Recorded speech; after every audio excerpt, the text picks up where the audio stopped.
Anyway, I cannot stand any more the pressure. I expected only 8 people to show up, and it's almost a full room. My name is Arila Barnes, and I'm currently an architect with GE Digital in San Ramon. And I had over 20 years, almost 20 years, in software engineering. I first saw Grady's Booch method in 1997 when there were still clouds, if you remember that notation for objects and classes. Since then, I've been through a journey of delivering first version software for almost 15, 16 years, from small startups to large corporations like GE. And the challenge is always pretty much the same. And that's what I'm going to talk today, is how do we make sure that what we are building as software engineers and architects actually brings value to the customer? How do we make sure our team and delivery cycles actually align with production? And how do we make sure our team grows architecture in an agile process? So those are the 3 questions that I'm going to focus today and walk you through an approach that I actually tried at GE in the last year on various projects with various degrees of success. And I'm pretty optimistic I actually can turn it into practice. So I really welcome your feedback at the end of the session during QA, or if I run out of time, afterwards. So these are the challenges. How many of you call yourselves architect, just to get an idea? Okay, how many of you still code? Well, that's a pretty good crowd. And just to check, how many of you have heard about business model canvas? All right. DevOps? Okay, thank you. So what we just did is try to establish some context. And context is actually the big elephant in the room for any product. And as this great sculpture set in stone illustrates the point around context, we not always see the big picture as a Scrum team. One Scrum team can be holding only to the trunk, and another one to the tail, and they might be under the impression they are delivering the elephant API. So how do we convince each other that that's what is going on, and how do we end up with an elephant at the end? And at GE Digital, we are building a pretty big elephant, the Predix platform, which is supposed to run the industrial internet for the world. So to navigate this context and to address the 3 key burning questions, value, delivery, and architecture in an agile world, this is the framework that I have established, leveraging the best of the best techniques available to us today. So as you can see, the landscape here is we need to focus and understand product and market. So what we're writing as software engineers, who is our customer, who is our market, and what exactly we're trying to do. So some tools to help us understand why we need to build this product is the business model canvas. Also, there's a new variation of it, the lean canvas. And that is really a 1-page meta tool to capture the market and the product positioning. So what we are trying to do. So this is a really powerful way of understanding an existing market. In the case of brownfields, where we have systems already running, we're just coming and learning about them. For example, now I'm learning about the wind turbines. I'm not an expert on wind turbines. The business model is pretty straightforward. I'm just trying to map the business canvas, validated with product managers, validated with the commercial leads. So I as an architect, get an understanding of this new, to me, field, an existing business model. So That's one application. Another, I also tried the Lean Canvas, trying to build brand new services, like address a new market or create a market. So we use that for a scheduler. Scheduler, everybody, especially if I say job scheduler, there will be at least 10 people that will say, well, I know how to build a job scheduler. Isn't that a cron or Quartz library out there while you're talking about another job scheduler?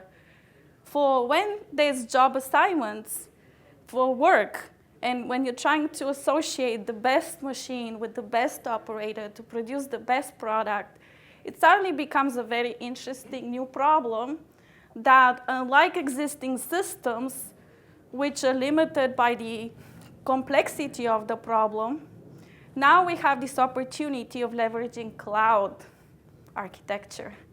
And that's how we came up discovering a new market and a new product in a seamlessly old problem like scheduling. So next to get around the elephant is the understanding what. So what is the business domain? And for that, we use concept maps. So this is just, I just wanted to show you what Canvas looks like. I have highlighted where you can get it from. The Lean Model Canvas, if you Google that, you can actually find even online tools that enable you to interact and capture that information. So what I have checked with in purple is where I think architecture can contribute the most. It's around the solution, the unique value proposition. It can even add to unfair advantage, and of course, help us measure and control cost. So to the next, understanding the business domain. We need to speak the same language. Another great pattern book I like is the Domain-Driven Design. Eric Evans, he talks about ubiquitous language. So unless the team understands and we can get to concepts and objects and naming at a ubiquitous level, we haven't really understood the business domain. And to get that to that level, we really need to go through the process of distillation. So we get so much information, database schemas, documents, specs, standards, pictures, use cases, market studies. It ends up being a pile sometimes this high. So how do we distill that to get to this common understanding again? Just like the business model canvas gives us one-page view of the product and the market, how do we get of this 1 or 2 page view of the business domain? And that's what concept map value brings to us. It's a process that you go through in a collaboration with your team. It leads to a good conversation and ultimately to shared understanding. And I have here my friend from GE, Eric Knudsen, who put this wonderful slide for me to share with you a story of how did this process actually help the team at GE. Come on, Eric. Hello, my name is Eric Knudsen. Thank you, Arila, for inviting me to be a part of your presentation. I work at GE Digital, and since I've worked there, and starting in 2013, as Arila pointed out, we're dealing with a really high complexity in terms of the domain and the problem space. And so what that leads to is a lot of confusion when people are trying to talk to each other. Mechanical engineers, controls engineers, chemical engineers, material science engineers. All these people have to get along and explain things to each other at all times throughout the day at GE. So one tool that we found that works to actually have those good conversations where people from different domains can work together and actually come to a consensus about what they're talking about and not talk past each other is concept mapping. And concept mapping is surprisingly simple. It's very straightforward. It's one of those very basic techniques that actually can help beyond its deceptively simple appearance. I could tell you a specific story about this, which is why Arila invited me to stage. I was invited to a master data management program kickoff in February 2014. There were people on the phone, on WebEx, there were people in the room, there were software architects, developers, the CIO was there, there were lawyers on the phone from Europe. All of these different domains were having to communicate with each other. And I could tell from the very beginning that they were not being so successful with that. So I started creating a concept map in the back. During a break, I showed it to the leader of the meeting and a few other folks, and they said, wow, this is amazing. Can you come back for another meeting? Can you email us those concept maps? This was a tool not necessarily for one individual, but it was kind of like a boundary object that bridges the gap between all of these people. And you can create them interactively, and you can create them individually for yourself as well. If you're interested in learning more about this, as Arila put it, best of the best technique that maps into her larger process, then you should come and talk to me afterward. Thank you. And again, it really focuses the team to address and look at questions like what, where, when, who, and how much. And those are the answers to all of those need to be a concept that translates into a business object. And we capture really the relationships and the concepts, and there's some rules around how to create a concept map that can be exercise that more experienced person like Eric can do in the background of a conversation. Conversation is important. It also can be done as a group activity, and now there's even free online tools, CMaps, that allow you to do that in a distributed fashion, right from your desktops. So it's very simple. You just define the business object and the relationship. There can be objects might have one or more properties as well. And there's some simple rules of when to stop. So we want to have a couple of pages. We go top to bottom, left to right, or we can turn that around for languages that people read differently. And then we also want to catch just the semantics. It's about shared meaning. It's not about designing all the system rules or the business rules. There's other methods and models for that. So I will skip over information system maps, understanding the information flow. So those are, and also have pointed some interesting tools that also facilitate bringing more information about the context and shared understanding, like journey map, and those are more concepts from design thinking. And I will focus really on the how. How do we, now that we have understood the value that we want to bring and came to a common understanding of our business domain, how we actually execute? And what's the role of product architecture in that process? And how do we deliver the product with an agile team? And again, what we're trying to do is ground the team around design desirability, viability, and feasibility. That comes from lean startup. So we can use the lean canvas, and it's actually being used at GE already as the storyboard. So on the background, we have a lean canvas, and teams use their stickies, yellow stickies, to align their stories to the business value. Very visual, day-to-day practice. It can also be done digitally with tools as well. Where product architecture comes into place is assuring that every Scrum team might be looking at a toothpick, but at the end we end up with a beautiful structures that magically fit together. And we can build things that we cannot even imagine at the beginning. So those are all from domain-driven design context. With shared understanding and ubiquitous language, we come to understand what are our context, where to put the bounds, and how to focus on the core. And the approach that I have taken is to make sure that certain things are captured as part of the agile practice. architectural decisions, the target architecture, where we want to end on our journey, API design or design by contract. What can we do upfront in an agile fashion that will enable the team and give them enough guidance to keep going? The main components, like those are the deliverables that we want to reuse or share or productize. How to fit that in continuous integration and deployment model. And of course, make sure we can align with the roadmap or build the roadmap and documentation. So architectural decisions.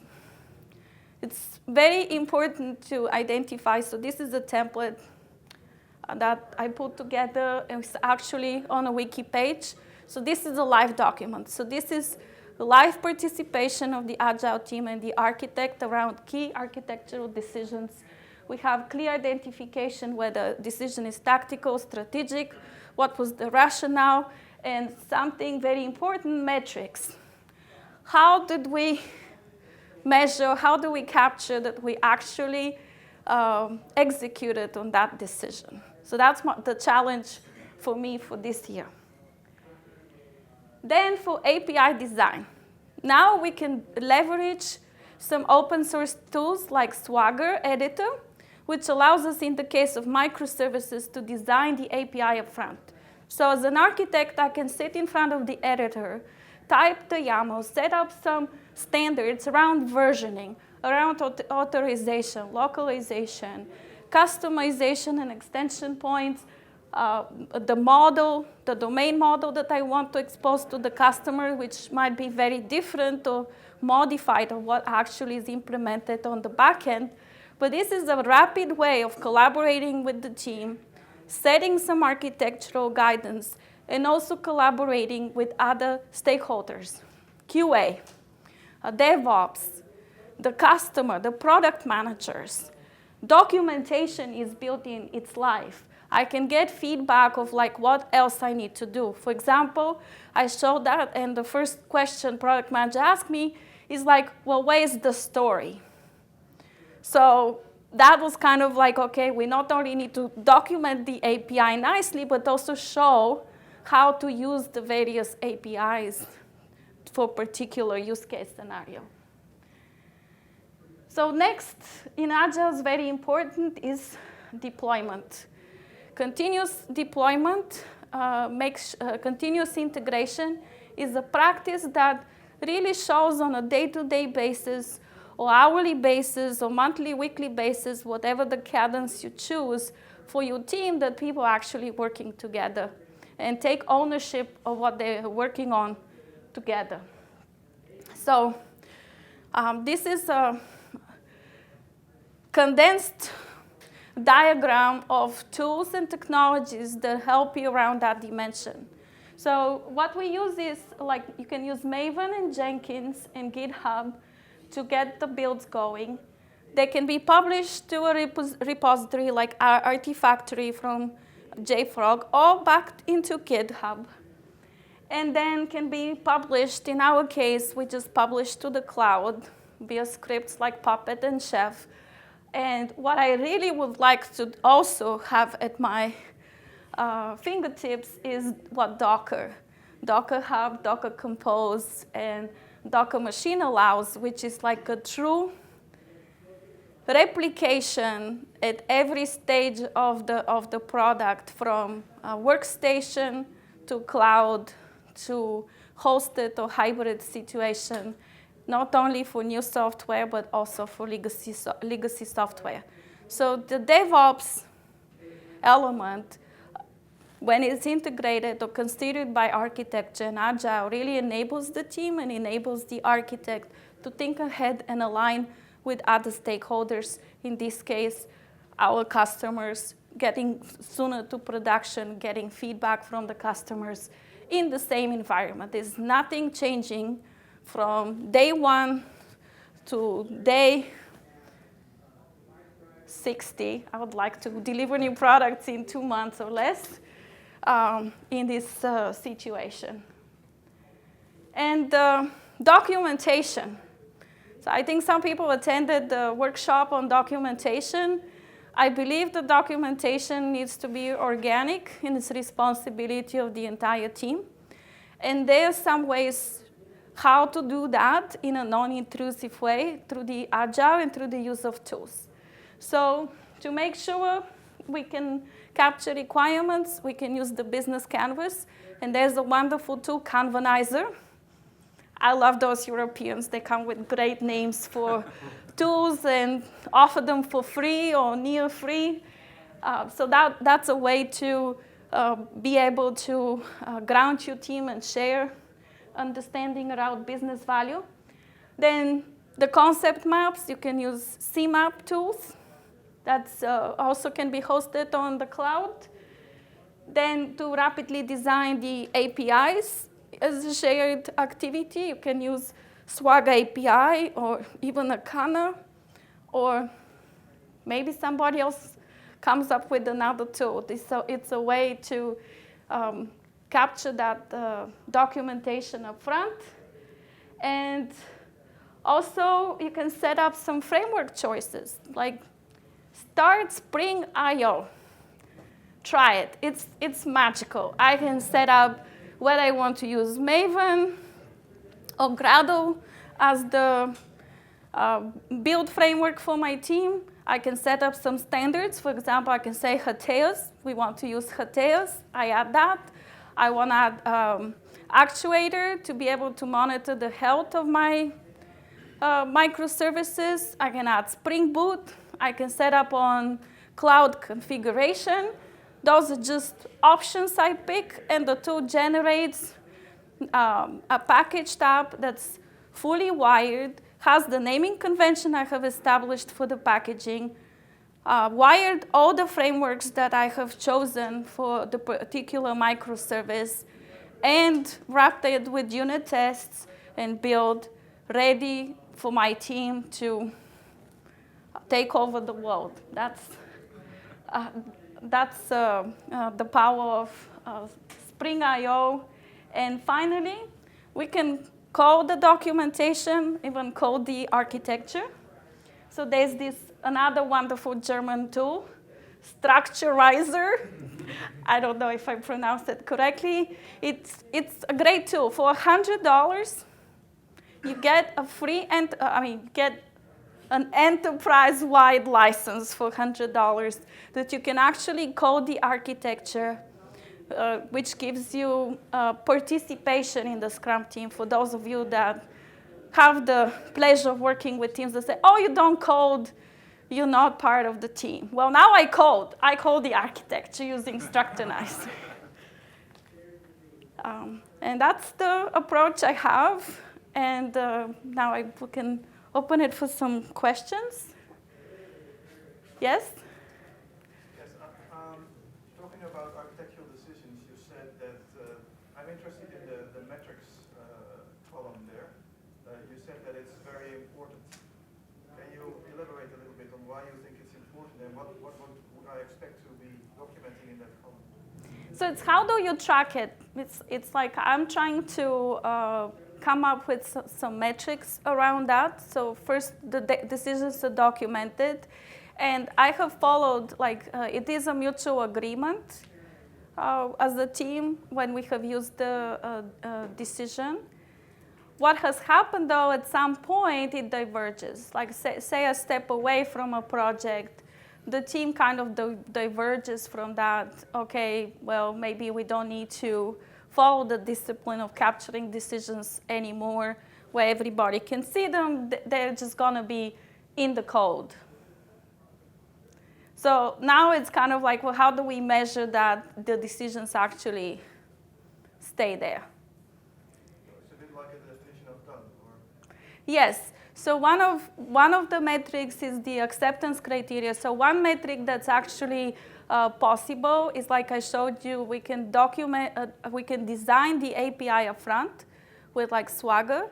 So then you can actually implement that documentation using annotations in your code.